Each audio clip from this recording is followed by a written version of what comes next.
Hello दोस्तों, अद्भुत कहानी सागर में आपका स्वागत है। आज की हमारी कहानी है दर्द। पीहू, पीहू कहाँ है बेटा? कितना तंग करती है अपनी मम्मी को। कहाँ छुप गई मेरी परी? जल्दी आ, देख मैंने तेरे पसंद की मैगी बनाई है। मैगी का नाम सुनते ही पर्दे के पीछे छुपी पीहू झट से मम्मी की गोद में आकर बैठ गई और झट से मैगी चट कर गई। पीहू को स्कूल से आते ही कुछ अच्छा खाने को चाहिए, जैसे आजकल के सारे बच्चों को चाहिए। आज स्नेहा ने उसके पसंद की मैगी बनाई ताकि वो भूखी ना रहे, नहीं तो खेलने के बाद उसको खाने का ध्यान ही नहीं रहता। पीहू स्नेहा की 5 साल की सुंदर सी बेटी है, जिसका रंग गोरा, आंखें भूरी, बाल काले और घुंघराले। उस पर गालों पर पड़ते डिम्पल उसको और भी खूबसूरत बना देते हैं। जो भी उसको देखता है उसे प्यार करने का मन करता है ही बड़ी प्यारी बच्ची। अभी 2 महीने पहले ही स्नेहा ने उसका एडमिशन नए स्कूल में करवाया है, क्योंकि उसके पति का अभी अभी ट्रांसफ़र हुआ है अमृतसर में। पीहू को भी बहुत पसंद आया अपना नया स्कूल। बहुत जल्दी घुल मिल गई सबसे यहाँ वो भी। 1 महीने बाद, पीहू, पीहू मेरा बच्चा आजा जल्दी से, देख मम्मा ने आज तेरी पसंद की आलू की कचौड़ी बनाई है, स्नेहा ने पीहू को आवाज़ देते हुए कहा। पीहू की तरफ से कोई उत्तर नहीं आते देख स्नेहा खुद ही पीहू को लेने उसके कमरे में जाती है और देखती है पीहू औंधे मुंह बेड पर पड़ी है और उसकी आंखें लाल हैं। पीहू को इस हालत में देख स्नेहा को तो जैसे सांप सूंघ गया। किसी अनहोनी की आशंका से घिरते हुए उसने पीहू को फिर आवाज़ लगाई। पीहू क्या हुआ बेटा? आज तबीयत ठीक नहीं है क्या? सुबह तो बिल्कुल ठीक थी, अभी अचानक क्या हुआ? किसी से लड़ाई हुई स्कूल में या किसी टीचर ने डांटा मेरी बच्ची को? स्नेहा ने पीहू से बड़े प्यार से पूछा। पीहू ने नामे गर्दन हिला दी, पर मुंह से कुछ बोल ली नहीं। स्नेहा कुछ सोचते हुए अपने आप से बोली, जैसा मैं सोच रही हूँ वैसा तो कुछ नहीं है ना। हे भगवान, ना ही हो तो ही अच्छा है। तो फिर क्या बात है बता? मम्मी तो आपकी फ्रेंड है, मम्मी से तो सारी बातें शेयर करते हैं। बता तो क्या हुआ बच्चा? स्नेहा ने पीहू को गोद में उठाते हुए पूछा। मम्मा, मम्मा, पीहू बोलते बोलते रुक गई। हाँ बेटा बोल, क्या हुआ? घबरा मत, मम्मी को सब कुछ अच्छे से बता, स्नेहा ने उसको पुचकारते हुए पूछा। मम्मी, वो हमारी बस के नए अंकल हैं ना, वो मुझे बिल्कुल अच्छे नहीं लगते। आप कल से मुझे खुद छोड़ने चलना है स्कूल, ठीक है?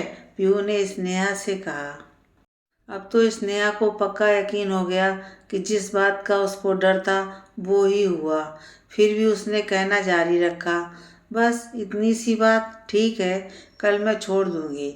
अब पहले खाना खा लो, बाकी बात बाद में करेंगे। स्नेहा पीहू को गोद में उठाकर डाइनिंग टेबल पर ले आई और उसको खाना खिलाने लगी और पीहू टीवी देखने में मस्त हो गई। पर पीहू की बात अब भी उसके कानों में गूंज रही थी। बस नए अंकल है ना, वो मुझे बिल्कुल अच्छे नहीं लगते।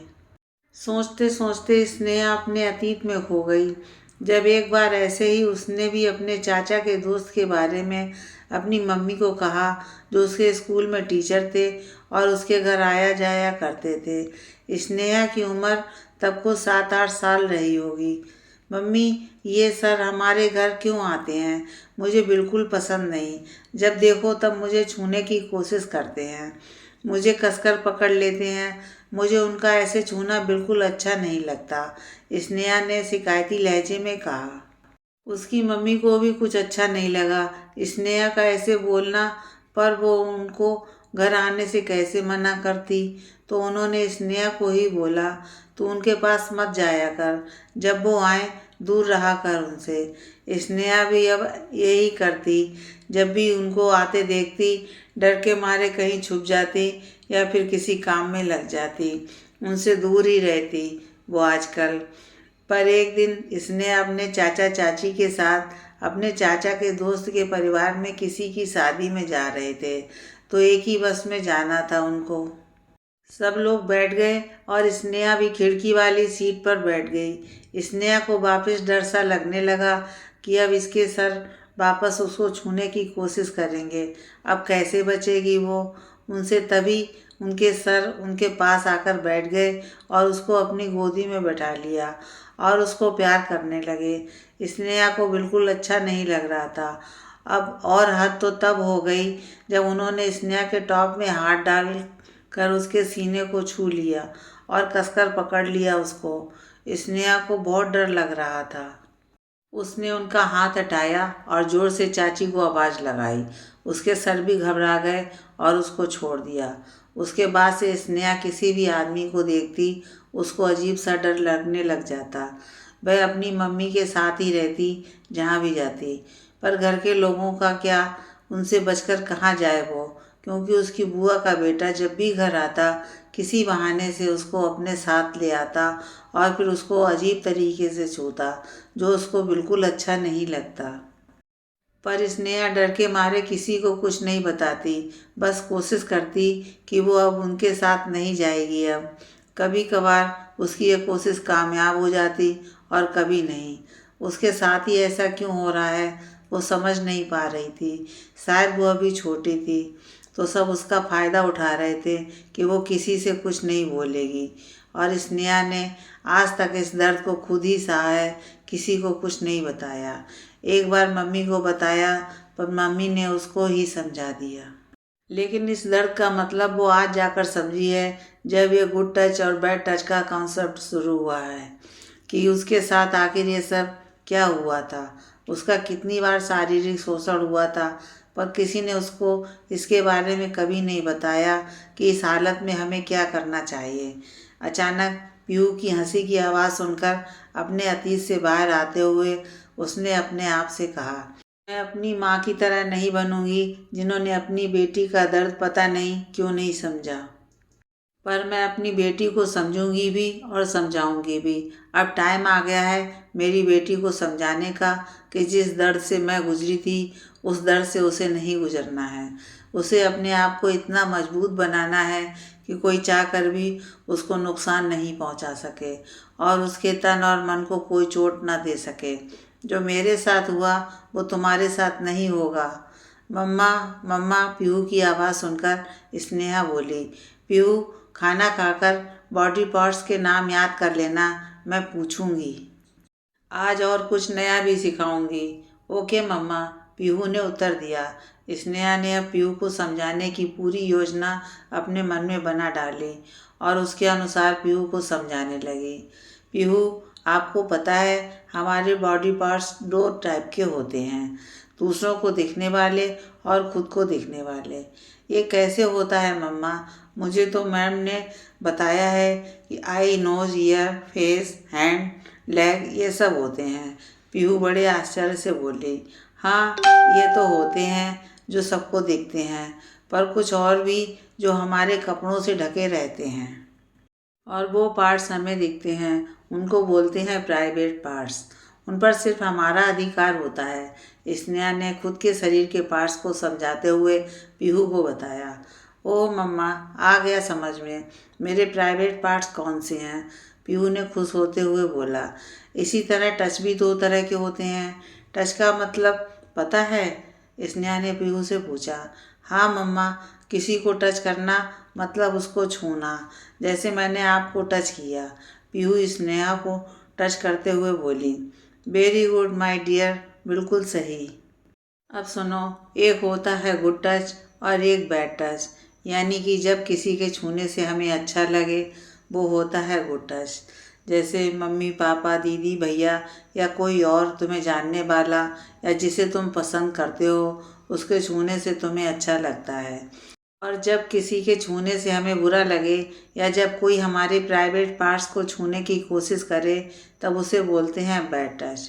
अब पीहू कुछ सोचने लगी। क्या सोच रही हो बेटा?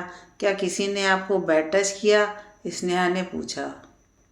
हाँ मम्मी, हमारे बस वाले अंकल ने मुझे कई बार टच किया जो मुझे अच्छा नहीं लगा, इसलिए मैंने बोला कि आप मुझे कल स्कूल छोड़ने जाना। पीहू ने अब स्नेहा को सारी बात बताई। मम्मा, उन्होंने मेरी दो फ्रेंड को भी बैड टच किया, रिया और आशी को। उन्होंने मुझे बोला ये अंकल अच्छे नहीं हैं, हमें पकड़ते हैं ज़बरदस्ती। पीहू बोली। तो उन्होंने ये बात अपनी मम्मी को बताई जैसे आपने मुझे बताई? स्नेहा ने पूछा। नहीं मम्मा, उन्होंने सोचा मम्मी उन्हें डांटेगी इसलिए नहीं बताया, पीहू बोली। ऐसा नहीं है बेटा, मम्मी पापा तो हमारे सबसे अच्छे दोस्त होते हैं। वो हमेशा बच्चों का भला चाहते हैं, उन्हें डांटते नहीं। इसलिए सबसे पहले जब भी आपको कुछ अच्छा या बुरा लगे, सारी बातें उनसे शेयर करनी चाहिए। जैसे आज आप शेयर कर रहे हो, आप नहीं बताते तो मुझे इसके बारे में कैसे पता चलता? स्नेहा बोली। हाँ मम्मी, आप सही कह रही हो। पीहू ने स्नेहा के हाँ में हाँ मिलाया। और सबसे ज़रूरी बात, यदि आपको लगे कि आपके साथ कुछ गलत हो रहा है तो इसका विरोध करना। आपको किसी आदमी के टच करने से परेशानी हो रही है, चाहे वह आदमी आपके घर का ही क्यों ना हो, आपको चिल्लाकर सबको बताना चाहिए और आपको डरना नहीं चाहिए, बल्कि आत्मविश्वास, सेल्फ कॉन्फिडेंस रखना चाहिए, क्योंकि आपको अपनी रक्षा स्वयं करनी होगी। मम्मी या पापा तो हमेशा आपके साथ नहीं रहेंगे ना। कुछ समझी मेरी बच्ची? स्नेहा ने पीहू के कान पकड़ते हुए पूछा। हाँ मम्मी, समझ गई। अब मैं कल ही अंकल की शिकायत टीचर से करती हूँ। उनको बताऊंगी कि अंकल बेड टच करते हैं और बच्चों को डराते भी हैं। थैंक यू मम्मा, आज आपने मुझे बहुत अच्छी बातें सिखाई। और पीहू स्नेहा के गले लग गई। स्नेहा को अब विश्वास हो गया कि जो वह पीहू को समझाना चाहती थी वो समझ गई है, और अब उसके साथ ऐसा कुछ नहीं होगा जो स्नेहा के साथ हुआ था। अगले दिन स्कूल में पीहू ने अपने साथ होने वाली हरकतों की जानकारी टीचर्स को दी। तब टीचर ने बस कंडक्टर को डांट कर निलंबित कर दिया। सभी ने पीहू को बहुत बहादुर बताया और उसकी मम्मी की बहुत तारीफ की, जिनकी वजह से सबको कंडक्टर की करतूतों का पता लगा।